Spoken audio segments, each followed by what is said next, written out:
Hello everyone, welcome to AM agriculture classes. तो आज हम पढ़ने वाले हैं क्लास 12th में जो सब्जेक्ट है आपका रोजगार कौशल। उससे रिलेटेड हम चैप्टर नंबर 1 फर्स्ट पढ़ने जा रहे हैं, क्या संचार कौशल। अगर हम बात करते हैं इसमें परिचय या इंट्रोडक्शन की, तो हम इसको किस तरीके से बात कर सकते हैं। हम इसमें ये देख रहे हैं संचार क्या होता है, एक दो तरफा प्रक्रिया है जिसके माध्यम से भाषा, प्रतीकों, संकेतों या व्यवहार का उपयोग करने वाले व्यक्तियों के बीच सूचना या संदेश का क्या होता है बेटा, आदान प्रदान होता है।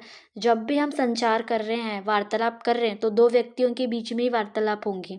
तो उसमें क्या होता है, हम जो बात कह रहे हैं वो दूसरे व्यक्ति तक भी पहुंचती है।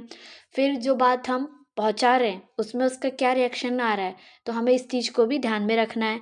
बोलना, सुनना, पढ़ना, लिखना संचार के भाग है जिससे हम दूसरों को क्या होती है समझने में मदद करते हैं। एक भाषा सीखने के लिए किसी को 4 प्रमुख कौशल विकसित करने की आवश्यकता होती है। 4 प्रमुख कौशल कौन कौन से होंगे बेटा? सुनना, बोलना, पढ़ना और लिखना होता है। संचार में एक प्रेषक शामिल होता है। क्या शामिल होता है? एक प्रेषक शामिल होता है जो एक क्या बनाता है, चैनल के माध्यम से संदेश को क्या करता है, एनकोड कर कर भेजता है।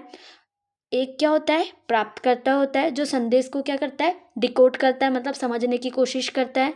और जो ये जो चित्र बना है 1.2 संचार के तत्व, इसमें दिखाए अनुसार प्रतिक्रिया देता है। संचार में फीडबैक क्या होता है, सबसे महत्वपूर्ण है। जो भी चीज़ आपने कही है अगले वाले को, तो उसको समझना जरूरी है और वो क्या प्रतिक्रिया दे रहा है, क्या फीडबैक दे रहा है, इसका भी हमें पता होना चाहिए। क्योंकि इससे यह जानने में मदद मिलती है कि प्राप्तकर्ता ने संदेश को समझा है या नहीं समझा है।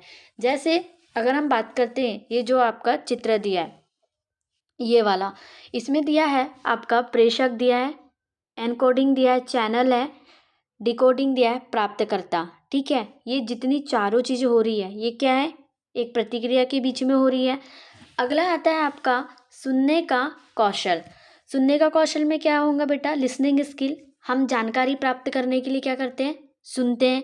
हम समझने के लिए सुनते हैं कि अगला व्यक्ति क्या कह रहा है, तो हमें समझना भी ज़रूरी है। हम आनंद लेने के लिए सुनते हैं।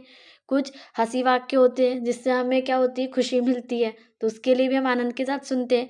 हम सीखने के लिए सुनते हैं, संबंध बनाने और बनाए रखने के लिए सुनते हैं। हम संघर्षों को हल करने के लिए भी सुनते हैं। ये कितने पॉइंट है, 6 पॉइंट है। ये बहुत ही इंपॉर्टेंट पॉइंट है, ये सबको पता होनी चाहिए।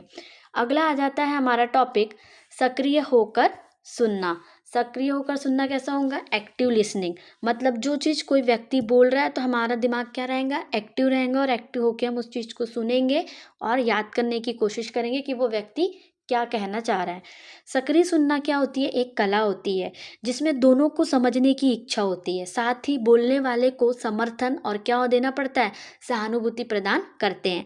सक्रिय रूप से सुनने को प्रभावित करने वाले विभिन्न कारक हो सकते हैं। पहला कौन सा होता है बेटा, आँख का संपर्क। दूसरा क्या होता है, शारीरिक हाव भाव या जेस्चर। मतलब हम कभी बात करते रहते हैं तो कभी हमारे हाथ भी मूवमेंट करते हैं या फेस के एक्सप्रेशंस भी मूव करता रहता है, तो उससे भी हमें जानने मिलता है कि वो व्यक्ति किस वे में बातों को कर रहा है।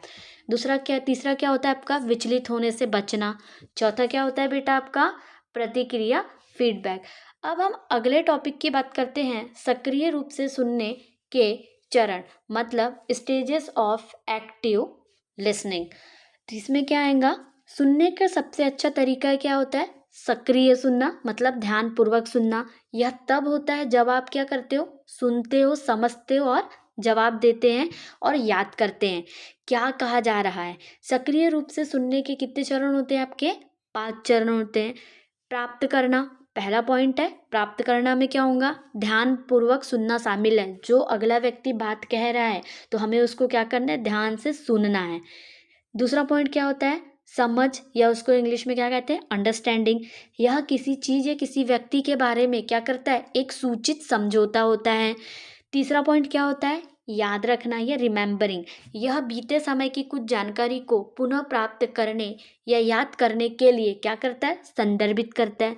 चौथा क्या होता है आपका, मूल्यांकन या इवैल्यूएटिंग।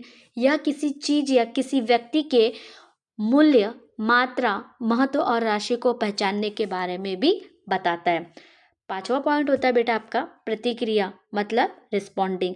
यह किसी ऐसी चीज के जवाब के रूप में कुछ कहने या करने के बारे में कहा या किया गया हो। जब हम पूरी बातों को ध्यान से सुनते हैं तो क्या करते हैं, लास्ट में हम रिस्पॉन्स भी देते हैं कि ये बात ऐसी हो सकती है, इस बात को हम इस तरीके से कर सकते हैं। तो ये आज का टॉपिक तो हमारा कंप्लीट हुआ है, बट इसमें जो आपकी जो कुछ इम्पोर्टेंट बातें हैं, जैसे कि सुनने का कौशल, लिसनिंग स्किल, इसके 6 पॉइंट्स याद होने चाहिए।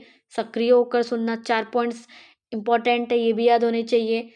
सक्रिय रूप से सुनने के कारण स्टेजेस ऑफ एक्टिव लर्निंग, ये भी 5 पॉइंट आपके बहुत ही ज़्यादा मोस्ट इम्पॉर्टेंट है।